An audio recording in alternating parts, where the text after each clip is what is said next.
அனைவருக்கும் வணக்கம். நவ கிரகங்களின் இளவரசனாக புதன் பகவான் விலகி வருகின்றார். இவர் மிகவும் குறுகிய காலத்தில் தனது இடத்தை மாற்றக்கூடியவர். இவர் கல்வி, அறிவு, நரம்பு, வியாபாரம் உள்ளிட்டவைகளுக்கு காரணமாகவும் திகழ்ந்து வருகின்றார். புதன் பகவானின் இடமாற்றம் அனைத்து ராசிகளுக்கும் மிகப்பெரிய தாக்கத்தை ஏற்படுத்தும். அந்த வகையில் வருகின்ற மே 31ஆம் தேதி புதன் பெயர்ச்சியானது ஏற்படவிருக்கின்றது. இதனால தனுசு ராசிக்காரர்களுக்கு அவர்களுடைய வாழ்க்கையில் எப்படிப்பட்ட மாற்றங்கள் எல்லாம் ஏற்படும் என்பதை பத்தின பல முக்கியமான கணிப்புகளை பத்தி தான் தெரிஞ்சுக்க போறோம். எனவே தனுசு ராசிக்காரங்க பதிவை பார்த்துட்டு இருந்தீங்கன்னா தொடர்ந்து பார்த்துட்டு வாங்க. அது மட்டும் இல்லாமல் நீங்கள் இப்போதான் நம்ம சேனலை ஃபர்ஸ்ட் டைமாக பார்க்குறீங்க அப்படின்னாலும் கண்டிப்பாக சப்ஸ்கிரைப் பண்ணிக்கோங்க. அப்படியே பக்கத்தில் இருக்கக்கூடிய நோட்டிஃபிகேஷனுக்கான பெல்லைக்கானையும் கிளிக் பண்ணிக்கோங்க. பொதுவாகவே ஜோதிடத்தில் புதனுடைய இடமாற்றமானது மிகவும் முக்கியமானதாக பார்க்கப்படுகிறது. கிரகங்களின் ராசி மாற்றம் மட்டுமல்ல, அனைத்து விதமான செயல்பாடுகளும் அனைத்து ராசிகளுக்கும் மிகப்பெரிய தாக்கத்தை ஏற்படுத்தும். நட்சத்திர இடமாற்றம், அஸ்தமனம், உதயம், வக்ர நிவர்த்தி, வக்ர பயிற்சி என அனைத்து செயல்பாடுகளும் மிகவும் முக்கியத்துவம் வாய்ந்தது. மேஷ ராசியில் புதன் பெயர்ச்சியாகி உள்ளார். மேஷ ராசியில் மே 31 வரை சஞ்சரிக்கும் புதன் அதற்கு பிறகு ரிஷபராசிக்கு செல்லவிருக்கிறார். மாதக்கோள்களில் ஒன்றாக இளமையான கிரகமாக அறியப்படும் கிரகமான புதன் ஒரு மாதம் அல்லது ஒரு சில வாரங்களுக்கு ஒரு முறை ஒரு ராசியிலிருந்து மற்றொரு ராசிக்கு பெயர்ச்சியாகும். புதன் எப்பொழுதுமே சூரியனுடன் இணைந்து செல்லும். இதனால் சூரியன் பெயர்ச்சிக்கு ஒரு சில நாட்களுக்கு முன்போ பின்போ தான் புதன் பெயர்ச்சியானது நடக்கும். மேஷ ராசியிலிருந்து ரிஷபராசிக்கு சூரியன் பெயர்ச்சி 2024 மே 14ஆம் தேதியன்று நடந்தது. மேஷ ராசியில் புதன் பெயர்ச்சி ஆகியுள்ளார். மேஷ ராசியில் மே 31 வரை சஞ்சரிக்கும் புதன் அதற்கு பிறகு ரிஷபராசிக்கு செல்லவிருக்கிறார். மேஷ ராசிக்கு உங்கள் ராசியிலிருந்து 5ஆம் வீட்டிற்கு புதன் பெயர்ச்சி அடைவதால் சிறப்பான காலமாக இருக்கும். நீங்கள் கடினமாக உழைத்தால் அதற்கேற்ற வெகுமதிகளும் கிடைக்கும். ஆராய்ச்சி மற்றும் புதுமையான வேலைகளில் வெற்றி பெறுவது மட்டுமன்றி மத்திய அல்லது மாநில அரசு துறைகளின் எதிர்பார்த்த வேலை வாய்ப்புகளும் பெறும். குழந்தை இல்லாத தம்பதிகளுக்கு குழந்தை பாக்கியம் உண்டாகும். எடுத்த காரியம் வெற்றிகரமாக முடியும். திருமணம் போன்ற சுப நிகழ்ச்சிகள் நடப்பதற்கான வாய்ப்பும் ஏற்படும். பகைவர்களின் சூழ்ச்சிகளை முறியடிப்பீர்கள். பொருளாதார வளம் அதிகரிக்கும். கணவன் மனைவிக்கிடையே மாத முற்பகுதியில் ஒரு சில பிரச்சனைகள் ஏற்பட்டு நீங்கும். பிற்பகுதியில் அந்யோன்யம் அதிகரிக்கும். ஒரு சிலருக்கு குழந்தை பாக்கியம் கிடைக்கும். திருமண முயற்சிகளில் இருந்து வந்த தடைகள் நீங்கி நல்ல வரன் அமையும்.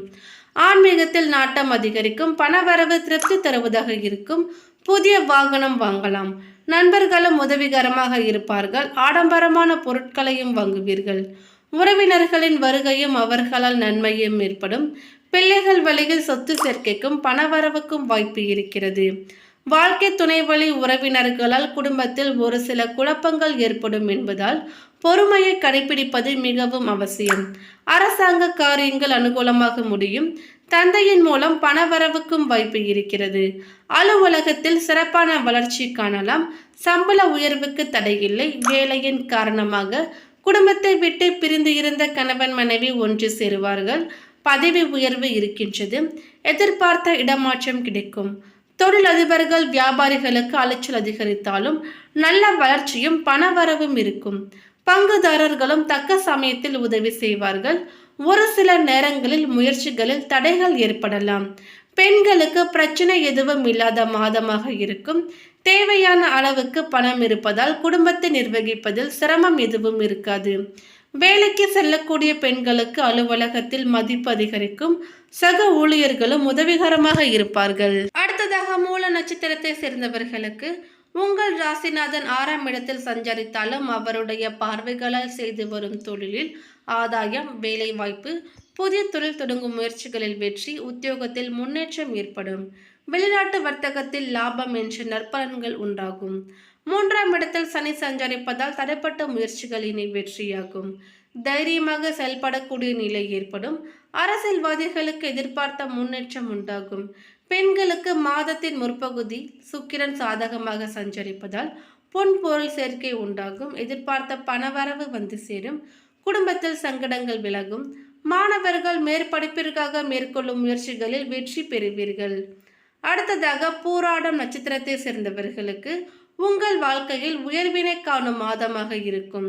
மாதத்தின் முற்பகுதியில் உங்கள் நட்சத்திரநாதன் சாதகமாக சஞ்சரிக்கும் நிலையில் மாதம் முழுவதும் உங்கள் பாக்கிய அதிபதி சூரியன் 6ஆம் இடத்தில் சஞ்சரிப்பதால் விருப்பங்கள் பூர்த்தியாகும். பணியாளர்களுக்கு எதிர்பார்த்த இடமாற்றம், பதவி உயர்வு உண்டாகும். வேலையில் இருந்த பிரச்சனைகள் முடிவிற்கு வரும். புதிய தொழில் தொடங்கும் முயற்சிகளிலும் வெற்றி பெறுவீர்கள். வேலை தேடி வந்தவர்களுக்கு எதிர்பார்த்த தகவல் வரும். பணவரவும் அதிகரிக்கும். உடல்நிலை சீராகும். வழக்கும் சாதகமாகும். பொன் பொருள் சேர்க்கை ஏற்படும். ஒரு சிலர் புதிய வாகனம் வாங்குவீர்கள். அரசியல்வாதிகளின் விருப்பங்களும் நிறைவேறும். பெண்களுக்கு குடும்பத்தில் இருந்த சங்கடங்கள் நீங்கும். எண்ணியது நிறைவேறும். மாணவர்களின் மேற்கல்வி முயற்சிகளிலும் வெற்றி பெறுவீர்கள். அடுத்ததாக பாதம் 1 உத்திராடம் நட்சத்திரத்தை சேர்ந்தவர்களுக்கு உங்கள் நிலையில் உயர்வை உண்டாக்கும் மாதமாக இருக்க போகிறது. உங்கள் நட்சத்திர அதிபதி சூரியன் 6ஆம் இடத்தில் சஞ்சரித்தாலும் சனி பகவான் 3ஆம் இடத்தில் சஞ்சரிப்பதால் திட்டமிட்டு செயல்பட்டு லாபம் அடைவீர்கள். நீங்கள் எடுக்கின்ற முயற்சிகளில் வெற்றி பெறுவீர்கள். இதுவரையில் இருந்த தடைகள் விலக ஆரம்பிக்கும். தொழில், வேலை போன்றவற்றில் எதிர்பார்த்த மாற்றங்கள் உண்டாகும். ஒரு சிலருக்கு புதிய வேலை அமையும். வெளிநாடு செல்லும் முயற்சி யோகத்தை உண்டாக்கும். குருவின் பார்வையால் குடும்ப பிரச்சனைகள் முடிவிற்கு வரும். பணவரவு அதிகரிக்கும். புதிய சொத்து வாங்குவீர்கள். பெண்களுக்கு குடும்பத்தில் செல்வாக்கு உயரும். வாழ்க்கை துணையுடன் இருந்த பிரச்சனைகள் விலகும். மாணவர்கள் நிலையில் முன்னேற்றம் உண்டாகும். பொதுவாகவே நவ கிரகங்களில் ஒரு மிக முக்கியமான கிரகம் என்றால் புதன். இந்த கிரகம் ஒருவரின் ஜாதகத்தில் நல்ல நிலையில் இருக்கிற பொழுது அவருக்கு சிறந்த அறிவுத்திறனும் நல்ல சேர்க்கை மற்றும் இன்பமான வாழ்வு ஏற்படும். புதன் தோஷம் இருப்பதாக கருதப்படும் நபர்கள் ஒரு புது வெள்ளை துணியின் சிறிய பகுதியை வெட்டி எடுத்துக்கொண்டு அதில் ஒரு சில பச்சை பயிர்களை போட்டு முடித்து கட்டி உங்கள் பூஜை அறையில் பெருமாளின் படத்திற்கு முன்பாக வைக்க வேண்டும். தினமும் காலையில் எழுந்து குளித்து முடித்த பிறகு பூஜை அறைக்கு சென்று அந்த பச்சை பயிறு முடிப்பை உங்கள் வலது உள்ளங்கைக்குள் வைத்து கண்களை மூடிக்கொண்டு புதன் பகவானுக்கு உரிய மந்திரங்களை ஜெபித்து புதன் பகவானை பிரார்த்திக்க வேண்டும். இது போலவே ஒரு மண்டலம் அல்லது 48 நாட்கள் செய்வதால் புதன் தோஷத்தின் கடுமை குறைந்து நன்மை ஏற்படும். மகாவிஷ்ணு நவ கிரகங்களில் புதன் கிரகத்தின் அம்சம் கொண்டவர். ஒவ்வொரு புதன்கிழமை என்றும் காலை 7 மணியிலிருந்து 9:30 மணிக்குள்ளாக பெருமாள் கோவிலுக்கு சென்று அவரை வழிபடுவது புதனின் தோஷத்தை குறைக்கும். அந்த புதன்கிழமைகளில் சிவன் கோவிலில் உள்ள நவகிரக சன்னதிக்கு புதன் பகவானுக்கு பச்சை பெயர்களை சமர்ப்பித்து நெய் தீபம் ஏற்றி வழிபடுவதால் புதன் பகவான் நற்பலன்களை அளிப்பார். புதன் பகவானின் அருளை முழுமையாக பெற புதன் தோஷத்தை போக்கவும் ஏழை குழந்தைகளுக்கு எழுதுகோள், பாட புத்தகங்கள், நோட்டுகள் போன்றவற்றை வாங்கி தருவது புதன் பகவானின் நன்மையான பார்வைகள் உங்கள் மீது விழ செய்யும். புதன்கிழமைகளில் பச்சை நிற ஆடைகளை அணிவது, அன்றைய தினங்களில் பச்சை நிற கைக்குட்டையாவது உங்களுடன் வைத்திருப்பது சிறந்தது.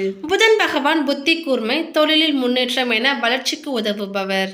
ஆயில்யம், கேட்டை, ரேவதி நட்சத்திர நாட்களில் வீட்டில் விளக்கு ஏற்றி புதன் பகவானை மனமுருகி வழிபடுவதால் தொழில் சிறப்பாக நடக்கும். அதிக லாபம் கிடைக்கும். நவகிரக திருத்தலங்களில் புதன் பகவானுக்கு உரிய திருத்தலமாக தான் திருவெண்காடு திருத்தலம் மயிலாடுதுறையிலிருந்து சிதம்பரம் செல்லும் வழியில் சீர்காழியில் அமைந்து இருக்கின்றது. சந்திரன் மனதை ஆள்பவன். மனிதனின் எண்ண ஓட்டங்களுக்கு காரணம் சந்திர பகவான்.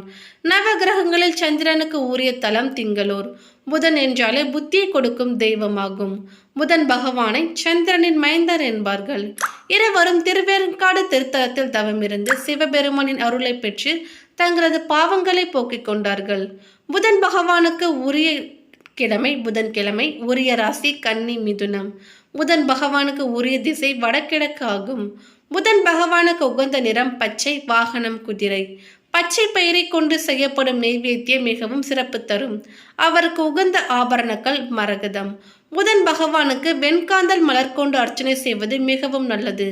புதன் பகவானுக்கு உச்சம் பெறும் ஆட்சி செய்யும் மாதமாக புரட்டாசி மாதையும் அதே போலவே ஆட்சி பெறும் மாதமாக ஆணி மாதமும் விளங்குகின்றது. புதன் பகவானை புதன்கிழமைகளில் வழிபடுவது மிகவும் சிறப்பானதாக இருக்கும்.